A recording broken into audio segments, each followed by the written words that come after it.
paz do Senhor, meus queridos, muito bem-vindos ao estudo de mais uma lição da Escola Bíblica Dominical. Hoje, dando início ao novo trimestre com essa linda revista, com maravilhosas lições, que privilégio estarmos juntos para estudar a palavra do Senhor. Que bênção de Deus ter a amizade, a companhia de todos vocês, obreiros e obreiras que batalham pela obra do Senhor. Deus vos abençoe ricamente. Nós queremos pedir ao Senhor que nesse início de trimestre Ele nos dê uma nova unção, um novo poder para cumprirmos a tarefa que Ele tem dado a cada um de nós. Eu oro por todos vocês, eu peço a Deus que vos oriente, vos ilumine, vos guie em todas as tarefas que vocês terão durante esse trimestre. Realmente, este é o ministério precioso do Senhor que Ele nos deu para servi-lo. Só temos que agradecê-lo e louvá-lo. Portanto, muito bem-vindos. Vamos então dar início ao trimestre com a lição de número 1, com o seguinte tema: e o verbo que se tornou em carne. O verbo que se tornou em carne, coisa linda. Vamos para a introdução da lição. No princípio era o verbo, e o verbo estava com Deus, e o verbo era Deus. Ele estava no princípio com Deus. Todas as coisas foram feitas por intermédio dele, e sem ele nada do que foi feito se fez. João capítulo 1, verso de 1 a 3. Esse preâmbulo, essa abertura do evangelho é poderosa, é preciosa, é uma revelação tremenda. Na realidade, o evangelho de João é o santo dos santos da revelação de Jesus Cristo entre os homens. Sua ênfase é a divindade de Jesus, sem deixar de reafirmar a sua humanidade. Podemos notar a singularidade do Evangelho de João nos seguintes fatos. Somente João relata os grandes discursos de Jesus sobre o novo nascimento, a água viva, o pão da vida, o bom pastor, a luz do mundo, como também os fatos e palavras de Cristo na última ceia.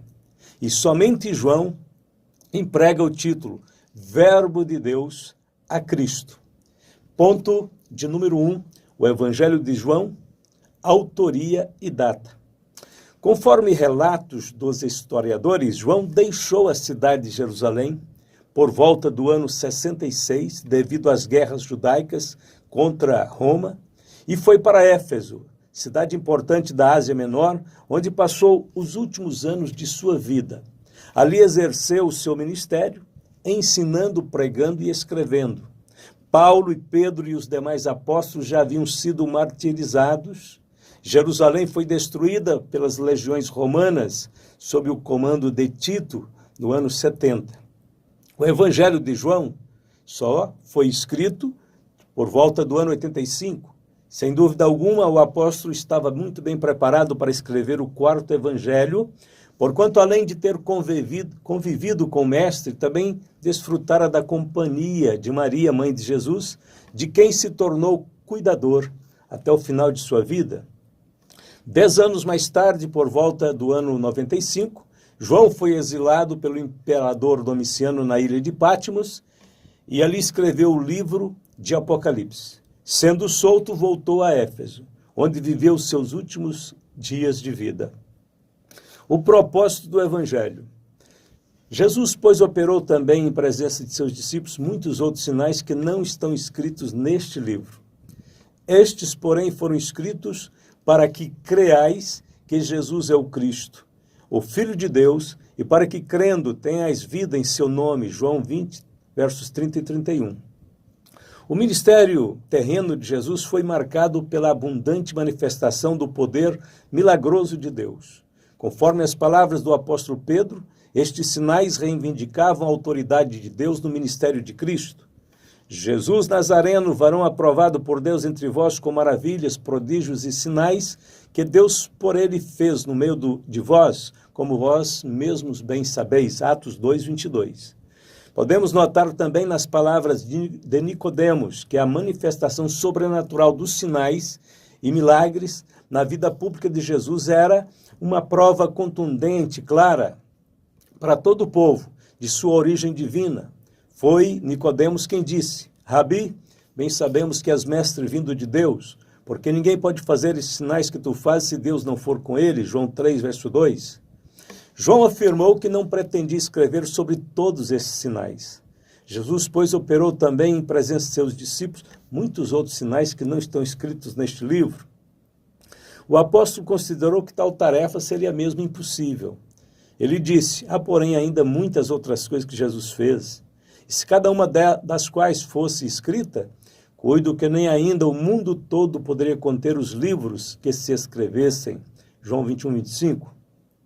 A partir deste ponto de vista, o apóstolo João procurou registrar 7 milagres, ou sinais, previamente relacionados para demonstrar a divindade do Senhor Jesus e, por meio deles, promover a fé salvadora no coração dos seus leitores. Dessa forma, João registrou a transformação da água em vinho, a cura do filho de um oficial do rei, a cura do paralítico de Betesda, a multiplicação dos pães, Jesus andando sobre o mar, a cura do cego de nascença e a ressurreição de Lázaro. Estes 7 sinais demonstram que o Senhor Jesus é Deus. Porém, ainda temos o relato da própria ressurreição de Cristo, que, sem dúvida, é o maior de todos os sinais. A natureza de Jesus. Tanto o Evangelho de João quanto as suas epístolas foram todos produzidos num tempo em que o docetismo perturbava a igreja. Esta é a razão porque João destaca tanto a divindade, também a humanidade de Cristo, como a base fundamental da fé cristã.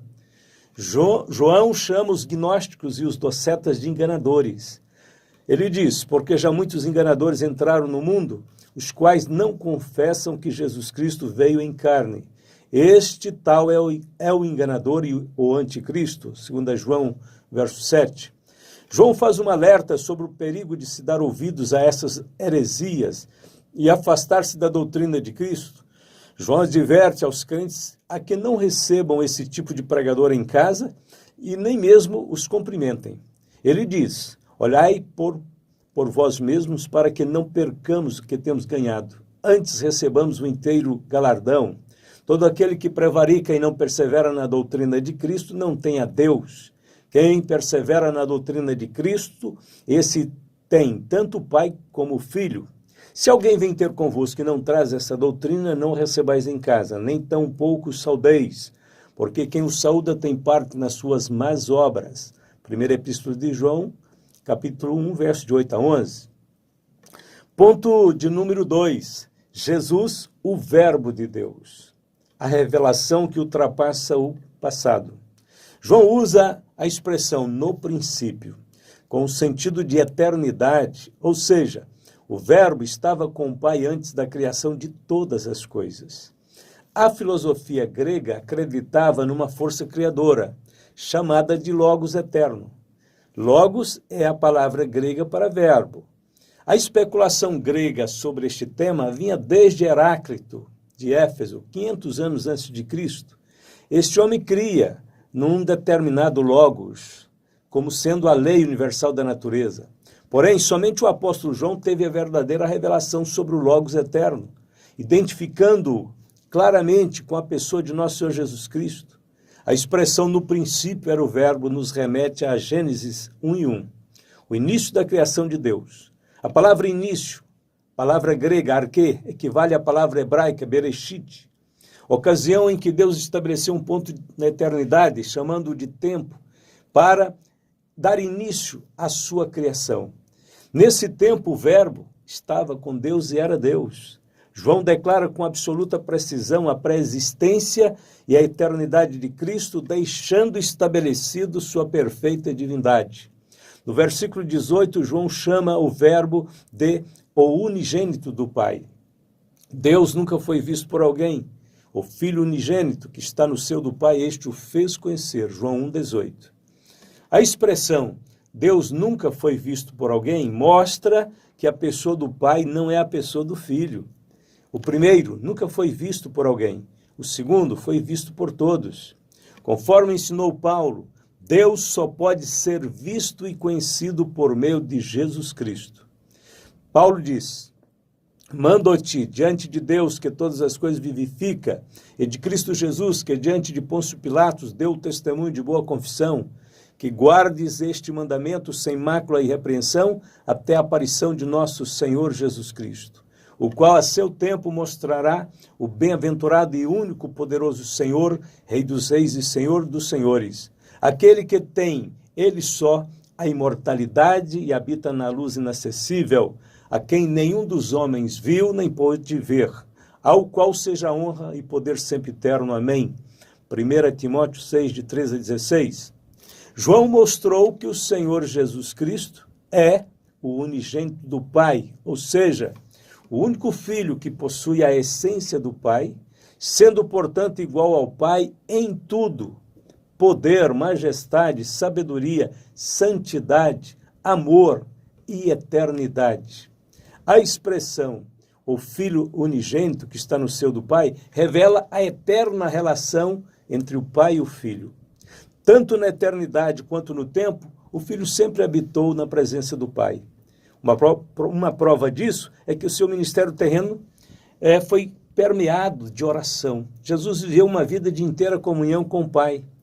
Somente o Verbo eterno goza desse tipo de comunhão com o Pai e, consequentemente, somente Ele pode nos trazer a revelação completa do Pai, porquanto unicamente Ele desfruta de tão perfeito relacionamento, de tão profundo conhecimento espiritual. Jesus disse: todas as coisas me foram entregues por meu Pai, e ninguém conhece o Filho senão o Pai, e ninguém conhece o Pai senão o Filho, e aquele a quem o Filho quiser revelar. Mateus 11, 27. A natureza fundamental do Verbo. João não deixou qualquer dúvida quanto à divindade de Jesus. O Verbo é igual ao Pai em tudo, como eu disse, em poder, em santidade, em sabedoria, em perfeição, em eternidade. João reporta ao tempo em que Deus se revelou a Moisés, quando Deus disse que era o eterno eu sou.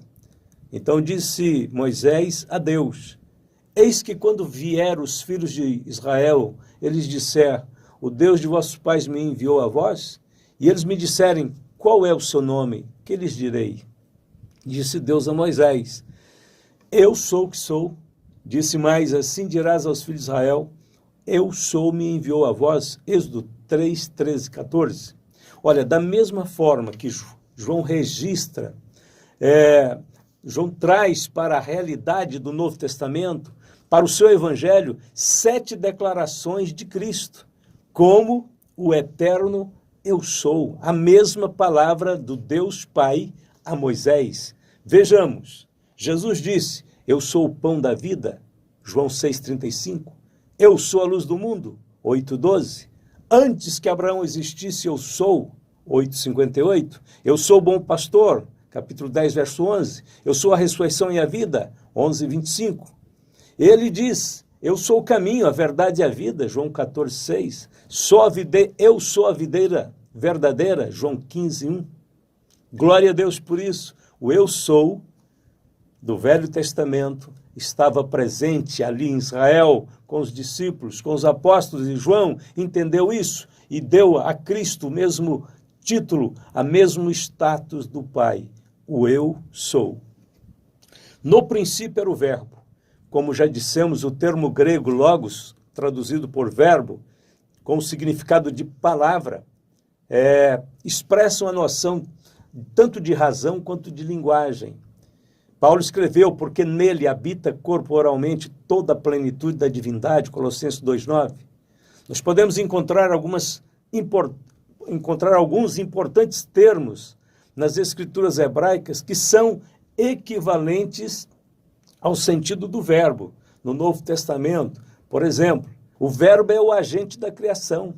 Está escrito: pela palavra do Senhor foram feitos os céus e todo o exército deles pelo Espírito da sua boca. Salmo 33, verso 6. No Antigo Testamento está escrito que o verbo é a mensagem de Deus enviada por intermédio dos profetas. Está escrito: e o Senhor, Deus de seus pais, lhes enviou a sua palavra pelos seus mensageiros, madrugando e enviando-lhes, porque se compadeceu de seu povo e da sua habitação. 2 Crônicas 36:15.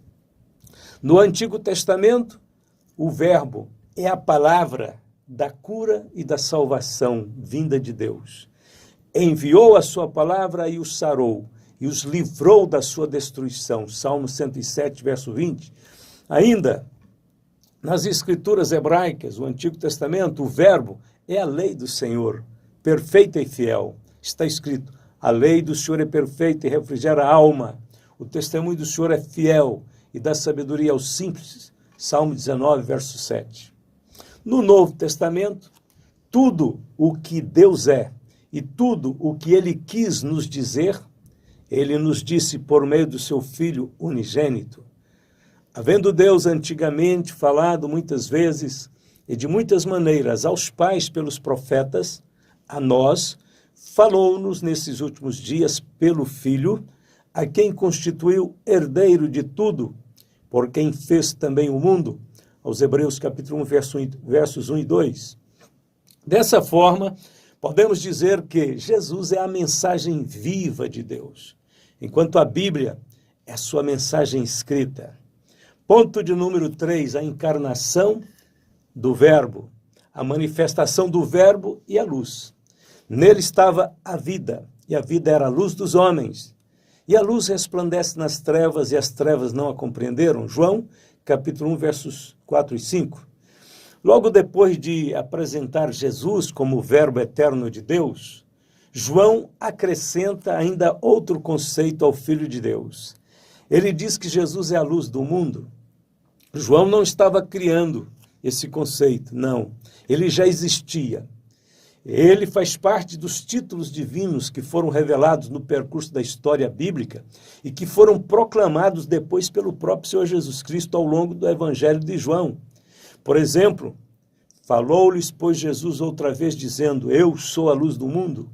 Quem me segue não andará em trevas, mas terá a luz da vida. João, capítulo 8, verso 12.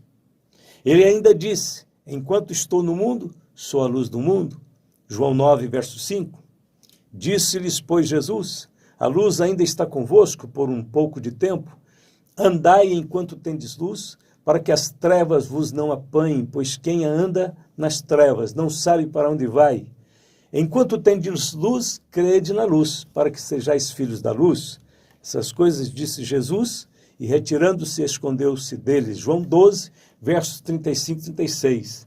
E ainda temos o texto, eu sou a luz que vim ao mundo, para que todo aquele que crê em mim não permaneça nas trevas. João 12, 46. Bem, a proclamação do Verbo divino como a luz do mundo também nos faz lembrar dos atos criativos de Deus no princípio de todas as coisas. Como Criador e como sendo luz, o Senhor Jesus tira o mundo do caos e das trevas. Paulo emprega esta analogia para explicar a obra da salvação quando ele escreve, mas se ainda o nosso evangelho está encoberto, para os que se perdem está encoberto, nos quais o Deus deste século cegou o entendimento dos incrédulos, para que não lhes resplandeça a luz do evangelho da glória de Cristo, que é a imagem de Deus. Porque não nos pregamos a nós mesmos, mas a Cristo Jesus, o Senhor, e nós mesmos somos vossos servos por amor de Jesus, porque Deus que disse que das trevas resplandecesse a luz, é quem resplandeceu em nossos corações para a iluminação do conhecimento da glória de Deus na face de Jesus Cristo, segundo aos Coríntios 4, de 3 a 6. Portanto, o milagre do novo nascimento, o milagre da luz que resplandece em nosso interior, é parecido com o milagre da criação. Quando Deus proclama, haja luz, e a partir daquele momento Deus começa a tirar o mundo do caos, das trevas, daquela situação informe. Assim também a vida do pecador, quando o Senhor faz resplandecer a sua luz sobre este homem. Ele começa então a sair do caos, ele começa a sair da situação de trevas e começa a ter a revelação desta luz transformadora. O privilégio de nos tornarmos filhos de Deus. Ali estava a luz verdadeira, que alumia todo homem que vem ao mundo, estava no mundo, e o mundo foi feito por ele, e o mundo não o conheceu. Veio para o que era seu, e os seus não o receberam.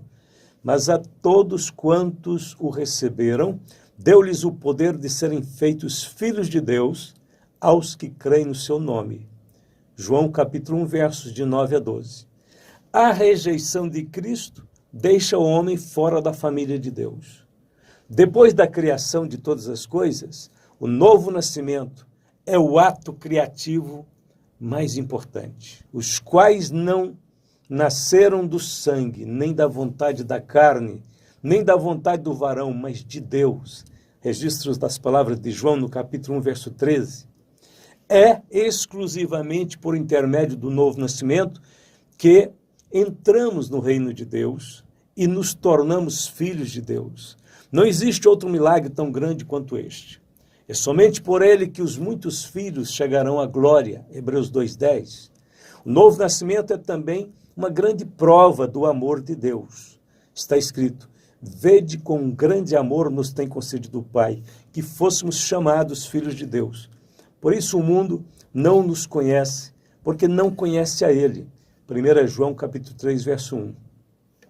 A manifestação e a habitação do Verbo. E o Verbo se fez carne e habitou entre nós, e vimos a sua glória, como a glória do unigênito do Pai, cheio de graça e de verdade. João 1,14. A expressão "e o Verbo se fez carne" traduz o profundo significado do mistério da encarnação. Significa que Deus entrou na história e na experiência humana, vindo participar de todas as nossas fraquezas e debilidades, menos do pecado, para ser o nosso Salvador. Cristo teria que se identificar totalmente conosco, em nossa natureza humana, a fim de que, eventualmente, pudéssemos conhecê-lo em sua natureza divina. Ele tomou sobre si a natureza humana, debilitada como está pelo pecado, embora nunca houvesse cometido o pecado. Não obstante, em sua humanidade, ele teve de abordar os mesmos problemas e fraquezas que nos afligem. Em Jesus, Deus irrompeu no mundo, a fim de nos levar a uma autêntica experiência espiritual. A encarnação fez-se necessária para que Cristo se tornasse tanto o mediador da nova aliança quanto a oferta pelo pecado. Essas duas qualificações eram fundamentais na realização do plano da salvação e foram plenamente satisfeitas pela encarnação do Senhor Jesus. A expressão "e habitou entre nós", no grego indica que o Verbo armou o seu tabernáculo ou tenda entre nós, lembrando do tempo em que o Deus eterno habitava entre os filhos de Israel, no tabernáculo de Moisés, no deserto, como nós lemos: "E me farão um santuário e habitarei no meio deles, conforme tudo o que eu te mostrar para modelo do tabernáculo e para modelo de todos os seus móveis, assim mesmo fareis." Êxodo 25, 8 e 9. A habitação de Deus no tabernáculo trouxe a glória para o meio do povo, e isto dava a eles a segurança e a direção em todas as suas jornadas pelo deserto. Então a nuvem cobriu a tenda da congregação, e a glória do Senhor encheu o tabernáculo, de maneira que Moisés não podia entrar na tenda da congregação, porquanto a nuvem ficava sobre ela, e a glória do Senhor enchia o tabernáculo. Quando, pois, a nuvem se levantava de sobre o tabernáculo, então os filhos de Israel caminhavam em todas as suas jornadas. Êxodo 40, versos 34 e 36. Essa descrição, então, vai nos levar a João, porque da mesma forma que a glória de Deus desceu sobre o tabernáculo, a glória de Deus estava sobre Cristo. E de uma forma mais completa e mais abrangente, o apóstolo João declara que a encarnação trouxe uma glória ainda maior. Aqueles que se achavam destituídos da glória de Deus puderam ser justificados gratuitamente pela sua graça, pela redenção que é em Cristo Jesus, conforme Paulo escreveu em Romanos 3, 24. Então o Senhor Jesus Cristo habitou, morou entre nós. Era de fato o cumprimento da profecia de Isaías, que diz que uma virgem daria à luz a um filho, e este filho seria chamado Emanuel, que traduzido é Deus conosco. Seria então Deus entre nós, aqui, através da experiência de Cristo em sua encarnação. Gloriosa e maravilhosa obra que o Senhor fez a nosso favor. Louvamos a Deus por isso. Vamos para a conclusão desta lição.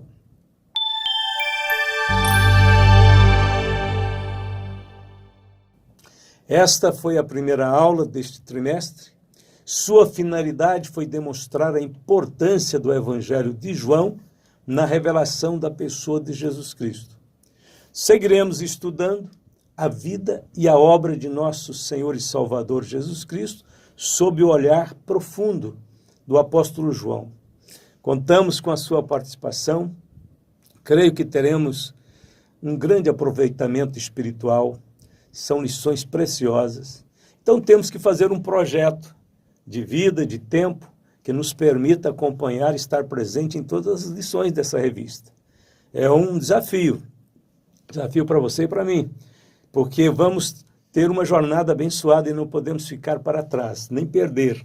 Então eu conto com a sua participação. O tema da próxima lição será o novo nascimento. Será maravilhoso e eu aguardo você.